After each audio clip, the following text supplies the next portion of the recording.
Meu nariz entope mais de um lado. Isso é normal? A resposta é depende. Existe uma coisa que a gente chama de ciclo nasal. Mais ou menos a cada 40 minutos, até algumas horas, dependendo da pessoa, a gente tem um lado do nariz que vai ficar mais congesto, enquanto o outro lado ele vai ficar mais aberto. Passando-se então aquele período de 40 minutos, algumas horas, existe uma inversão. O outro lado que estava mais aberto vai ficar congesto e o lado que estava congesto vai ficar mais aberto. E isso faz parte da normalidade. Se a gente tem um nariz 100% pérvio, sem nenhum desvio de septo, sem nenhuma rinite, a tendência é que a gente não sinta isso ao longo do dia. Acaba sendo uma variação normal e a gente acaba não sentindo. Entretanto, as pessoas que têm alguma variação anatômica, que acaba favorecendo uma narina de já ser mais fechada por fatores fixos, essa pessoa tende a sentir mais essa variabilidade. E uma coisa bem importante aqui é a noite. É muito comum as pessoas se queixarem que quando se deitam de um lado na cama, acabam sentindo que esse lado entope. Ao passo que se vira para o outro lado, aquele outro lado vai entupir. Isso é normal.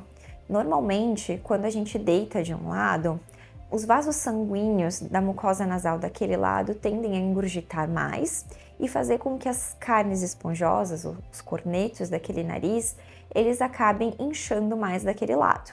Quando viramos para o outro lado, acontece o inverso. Aquele lado que fica para cima vai murchar e o lado que fica para baixo, novamente, vai engurgitar mais e vai acabar trancando mais. Claro, como eu falei, a gente tende a sentir menos esse tipo de alteração quando o nosso nariz é 100%.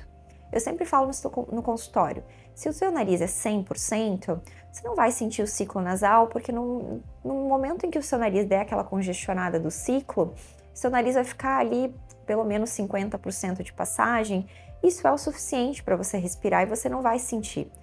A mesma coisa quando deita e vira de lado. Se o seu nariz é 100%, aquele lado que está para baixo vai ficar ali em 50%, né, pelo menos, e você não vai sentir.